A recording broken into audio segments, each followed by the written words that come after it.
Each and every Monday is $9 Monday at both WagerTalk.com and SportsMemo.com, when all daily picks packages are priced at only $9, including 5% best bets, normally priced at $35.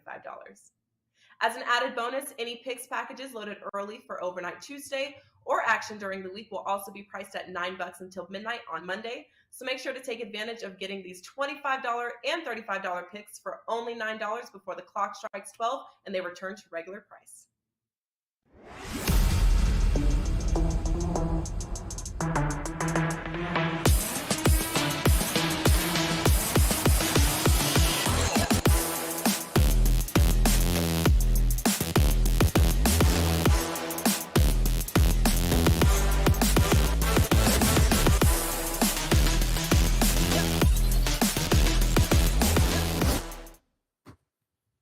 Hey guys, welcome in, and a very happy Monday to you now here, the 17th of April, and I am fairly certain nobody got hurt when we all tried gathering up to get here for this show today. I can't say the same thing about most of the teams that played yesterday, as injuries, unfortunately, in the first weekend of the NBA seem to be a big theme for a number of teams, but who does it help? Who does it hurt? What does it all mean? Can't think of three guys better to help us sort through all of it than the three doctors we have on here today. Dr.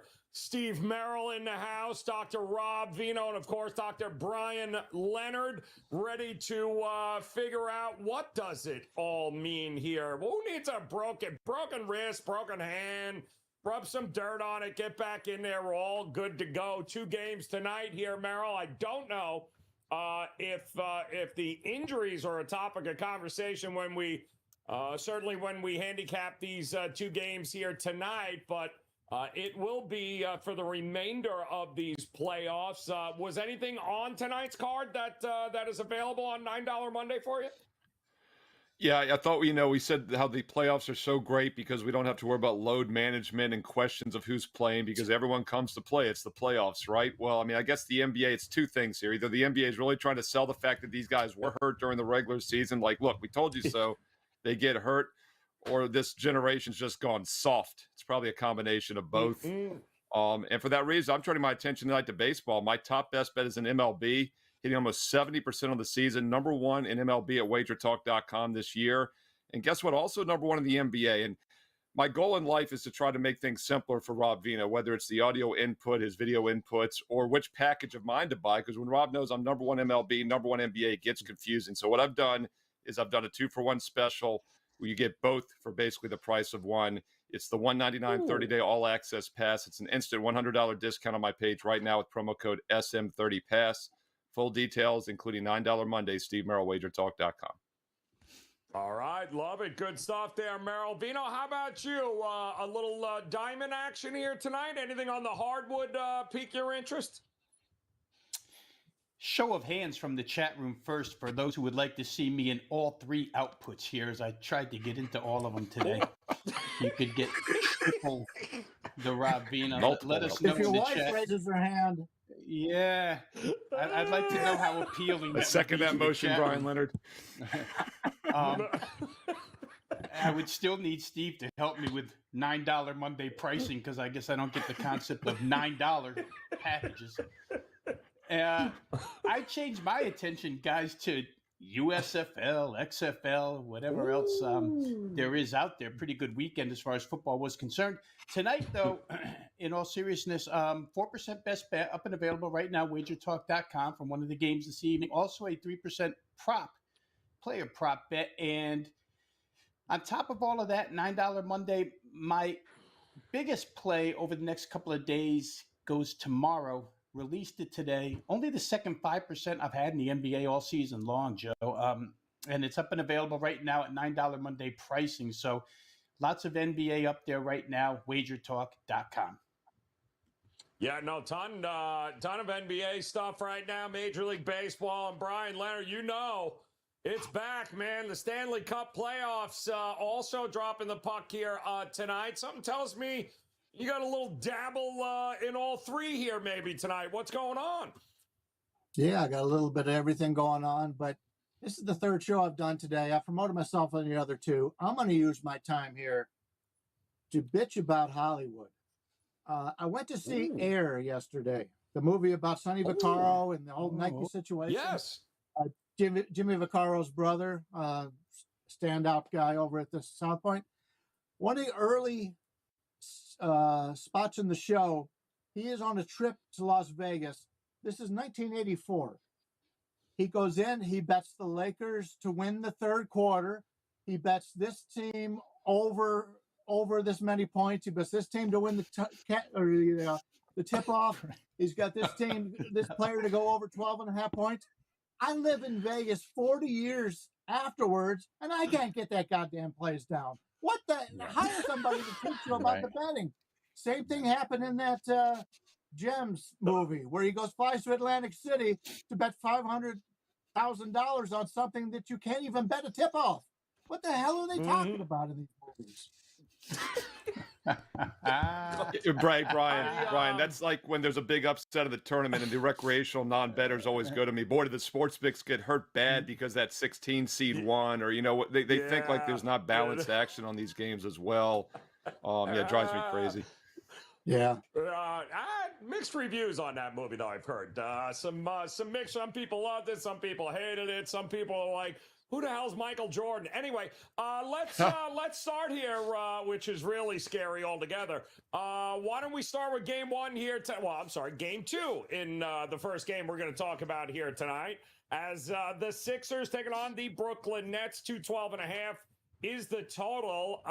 This was 8, wasn't it? 8.5, somewhere like that. So exactly what the hell changed from a couple of days ago that this thing's up to 10 now here? Merrill, seems a little strange. Nobody got hurt, except maybe the Nets' feelings. What do you think here in game two here? How you leaning in this one? Yeah, by the way, for those that don't know who Michael Jordan is, he's a guy that played in all the playoff games, including when he had the flu and had one of his greatest games ever, sick. So different. Don't get me back on my soapbox, Joe. I was just stepping down, and now I'm back on it. But, I said when the series started that this was one of the biggest mismatches in recent history in the NBA playoffs. You've got a Philadelphia team who's maybe the 3 seed, but they also had the third best overall record in the league. They would have been the 1 seed in the West. So it's basically almost a 1 seed caliber team with a mission, by the way, after underachieving in recent years, with the league's leading scorer in Embiid and the number 1 assist guy on the same team in Harden, something that's rarely happened as well, against a Brooklyn team that is a phony 6 seed. They were lucky not to fall into the play-in round. They wouldn't even have been in the playoffs probably if they had to play those extra games. And with this current lineup without Irving and Durant leaving town, they wouldn't even have been a top 10 seed. So it's one of the biggest mismatches we've seen. In hindsight, that 8.5 was obviously cheap in game one. Philly was up by 30 at halftime, and they coasted. I do normally like to look to play on teams off a blowout, and the zigzag would obviously tell you to do that. But as Teddy Covers will tell you, the modified zigzag is what we look to play nowadays. And that's one of the simplest concepts to that is avoiding playing bad teams to bounce back.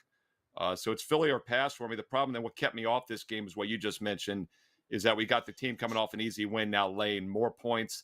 That's normally not how the zigzag is supposed to work. But Philly's the only way to play this series.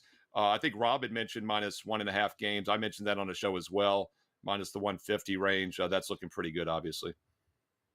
Yeah, it's, Vino, you looked at this Philadelphia team, and did you watch that game? Because I'm going, all right, at any moment, Doc Rivers is just going to show up here.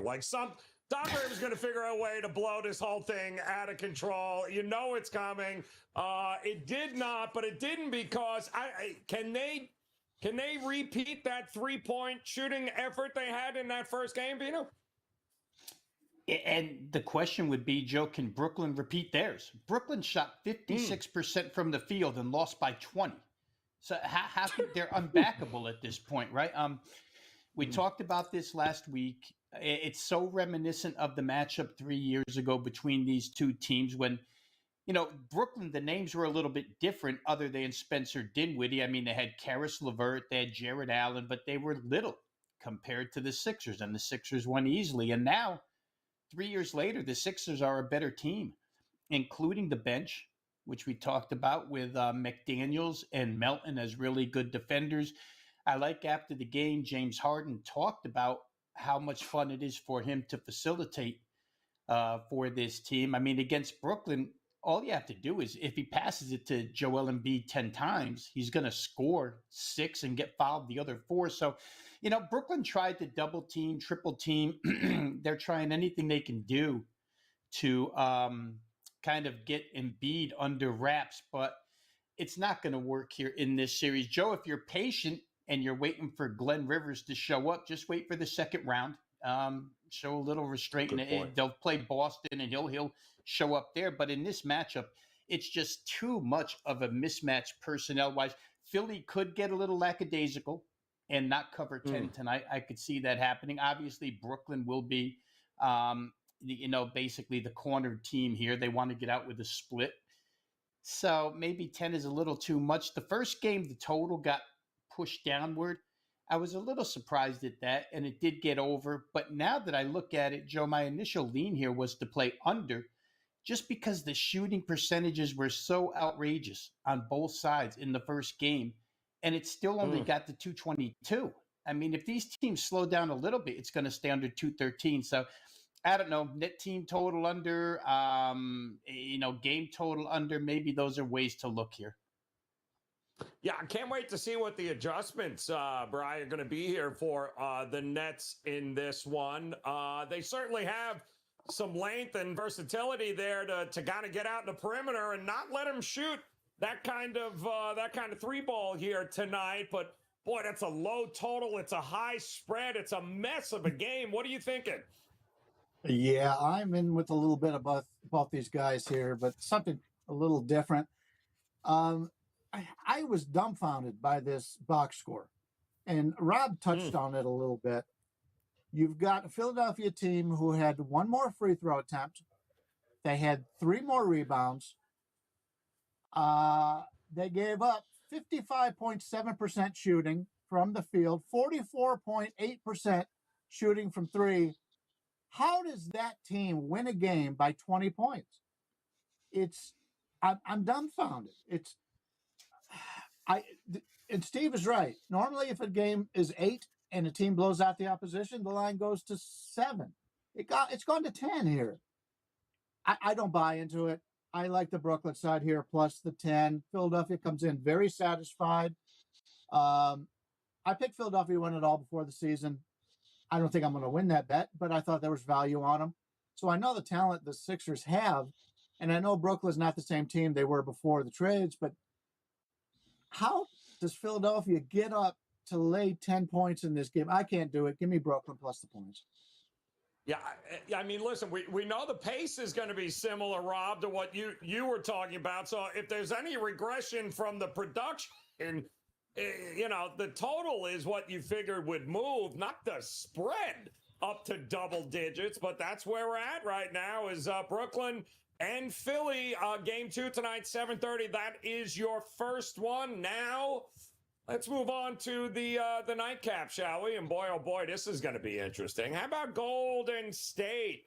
Now looking like a 2-point favorite here in this one. Game 2 against Sacramento, 239.5, 240.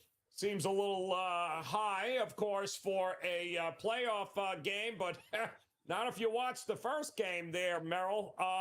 Maybe this number is not high enough.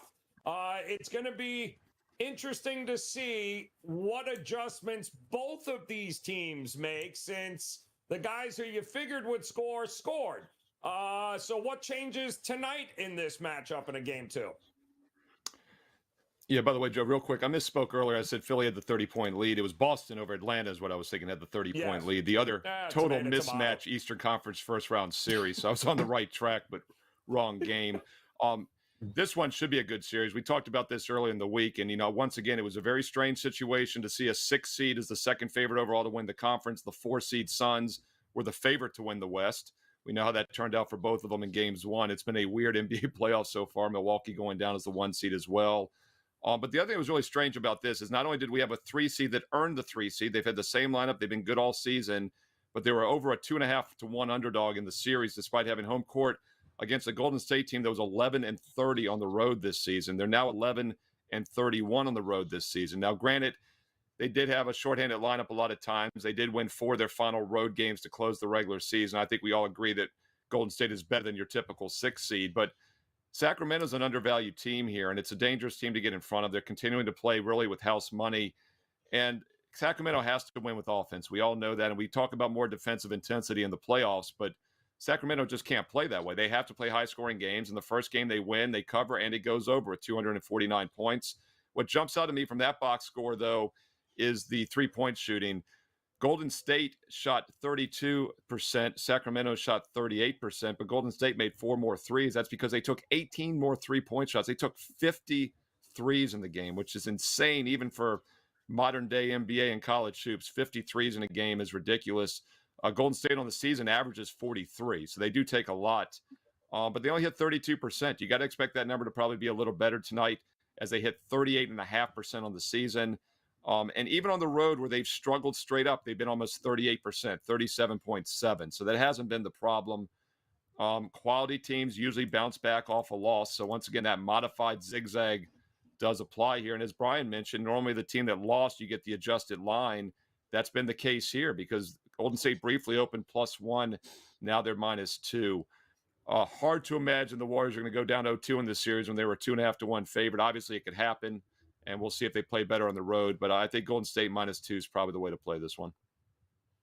16 of 50 from 3. Want to know even crazier, Vino?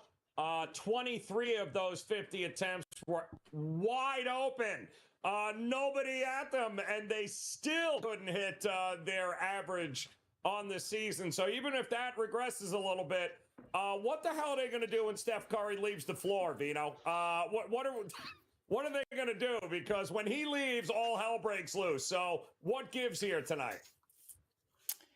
Yeah, I feel like if we could talk to late head coach of the Arizona Cardinals, Dennis Green, he would tell us the Warriors are who we thought they were and crown them if you want to, because once again, they went on the road and they couldn't play any defense on the road, right? 126 points allowed.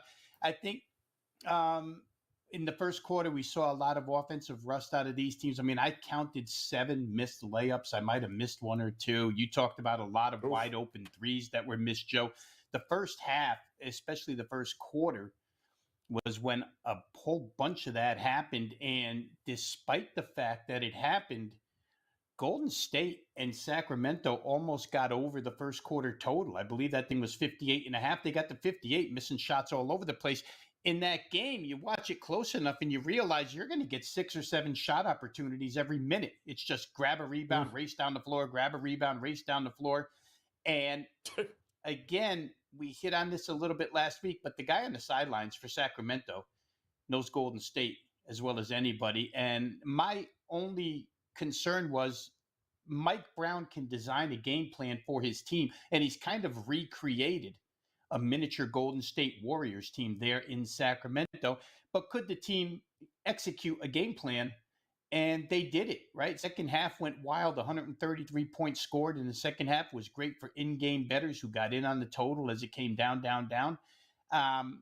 And I think to Steve's point, Sacramento only wants to win one way because they only can win one way. And Golden State is more than happy to play that way. You know why? Because they're built the same way. And I think they're just cocky enough to believe we'll run with you guys. We can beat you no matter what. I don't know that this team can win on the road. A lot of people, game 2, they're down 1-0, right? You hear a lot of talk about Golden State can't possibly go down 2-0, so we're just going to bet Golden State. And we see the line move. But I might have agreed with that 36 hours ago, Joe, but I'm not sure I agree with that right now because in the Sacramento locker room, they're saying we need to be ahead 2-0 because there's no way we're going to Golden State the way they play at home. So it works both ways here.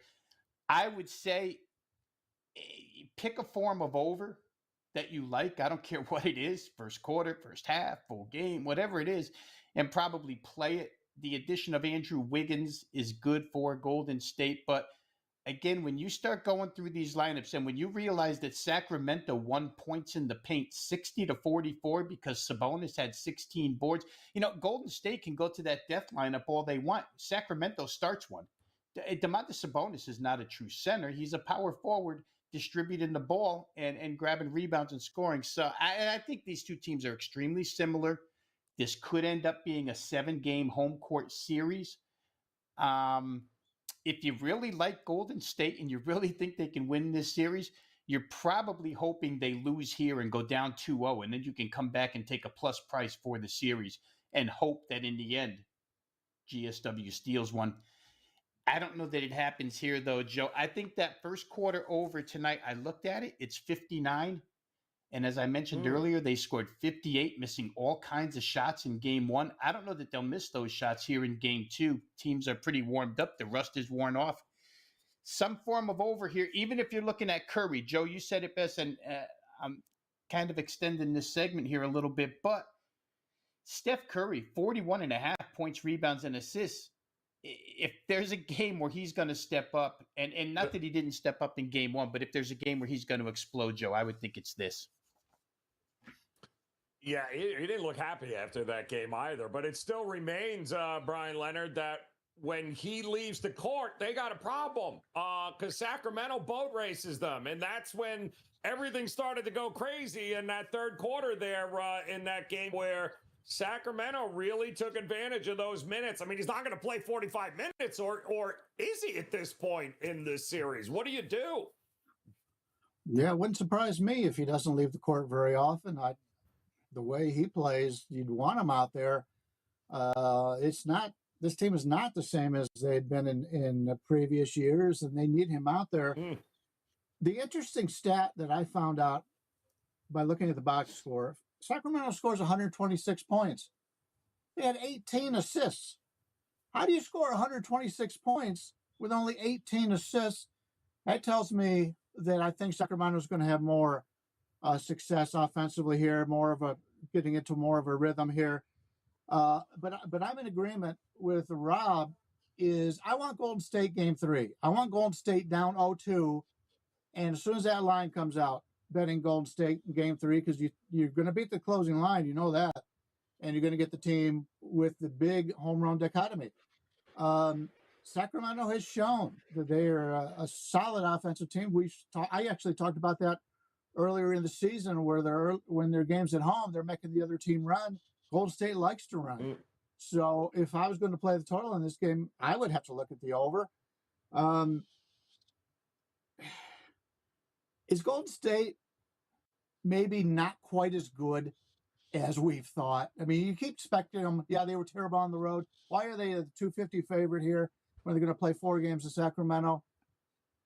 I think Golden State is who they are. They're a team that is very good on their home court, and on the road, it's a crapshoot.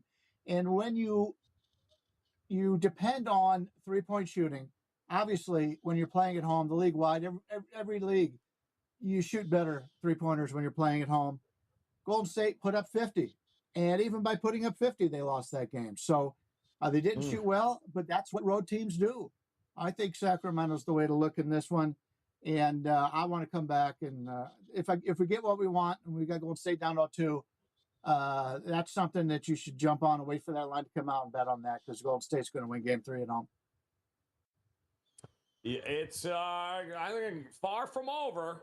That's for sure. Should be maybe the better game of the night. I don't think I'm going out on a ledge to say that. Maybe certainly the more entertaining one, unless of course, Harden does Harden things, and we get the old Philadelphia where how are they losing by 15, Vino, at the half, which again would make that game pretty darn interesting, but probably not going to happen. We're going to have to wait till the nightcap for the fireworks here tonight with Golden State and Sacramento. So now it's the moment of truth with these guys here. A lot of different ways to approach these two games, by halves, team totals. Full game. Which way, Merrill, in 60 seconds, might you be looking here tonight for a best bet? Going to look at a free NBA play for Monday night, April the 17th. Here, quick reminder, it's $9 Monday at WagerTalk.com. That means you get my top MLB best bet tonight for just $9. I'm number 1 ranked this year in MLB, hitting almost 70% of the season. Also, an advanced Tuesday best bet in the NBA playoffs for tomorrow. Now, normally that's going to be $25, but if you get it tonight on Monday, you get that special price of $9 Monday before it goes up to $25 after midnight. So strong MLB best bet for Monday, advanced NBA best bet for Tuesday, $9 Monday, Steve Merrill, WagerTalk.com. Let's look at a play for Monday night in the first game, Brooklyn and Philadelphia, under the total, under 212.5. Ooh. And this is just an adjustment from game one. It went over this total by about 10 points, and both teams shot lights out, cannot shoot any better than they did, and it's still total just 222. And that's with Brooklyn hitting 56%, Philly hitting 47%. And more importantly, the two teams shot 45 and 49% from three, made 34 three-pointers. Less tonight, and it stays under 212.5 in Philadelphia. All right. Boom, getting it done here tonight on the under in that Philly-Brooklyn game. And Vino, how about you? 60 seconds, man. Is there a side total play, something here tonight you like a little more than the rest? Yeah, we'll go to the late game, Joe.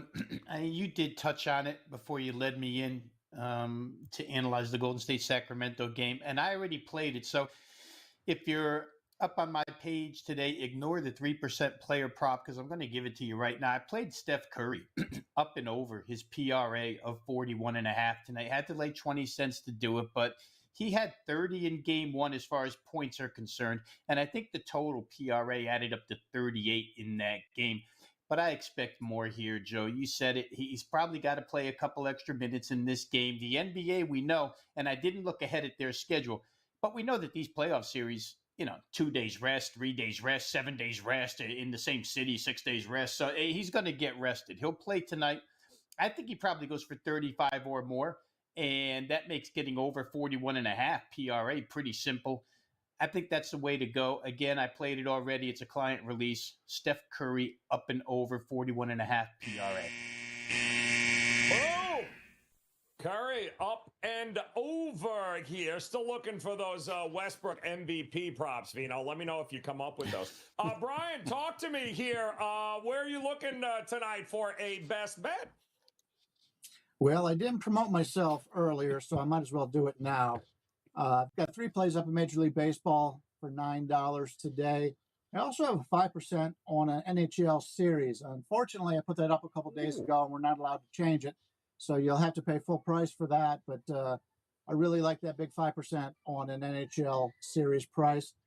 We'll go back to that Brooklyn-Philadelphia game. I went through the example earlier why I liked Brooklyn in this. You're catching 10 overall. I like that. In fact, probably just as good or maybe better would be take a look at Brooklyn early on. They're plus 3.5 in the first quarter, plus 5.5 at the half. No doubt Philadelphia's the better team. They should wake up and make a good run the second half. I'm taking it officially as the plus 10, but I would have no problems playing first quarter plus 2.5 and full half, first half plus 5.5. But I'll take the underdog for a little bounce back here. Ooh, I like it. All right. Going here again, $9 Monday, guys, which means these bets here, though, they just gave you.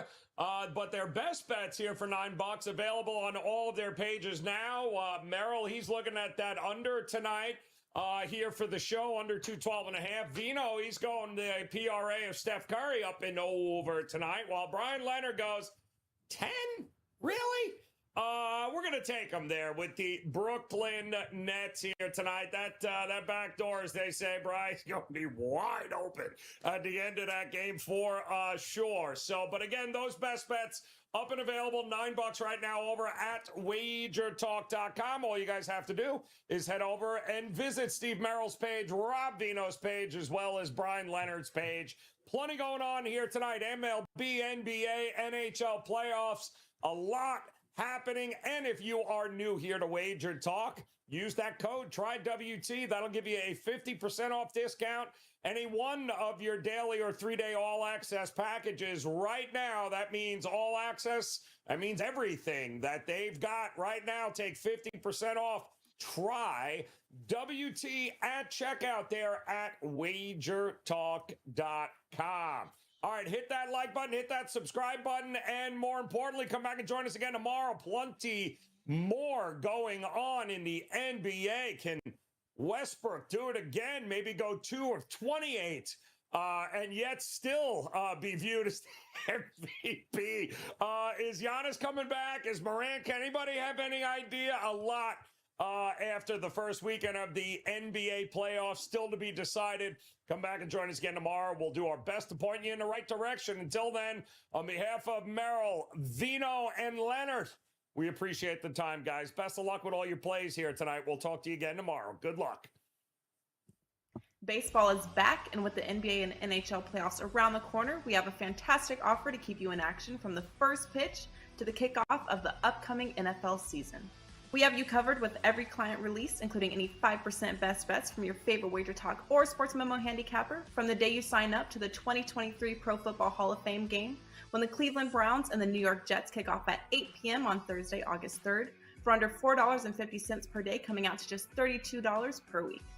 To lock in your favorite WagerTalk or Sports Memo expert through the start of the NFL preseason, it would cost you well over $1,000, but for a limited time, pay only $4.99, coming out to just under $4.51 per day.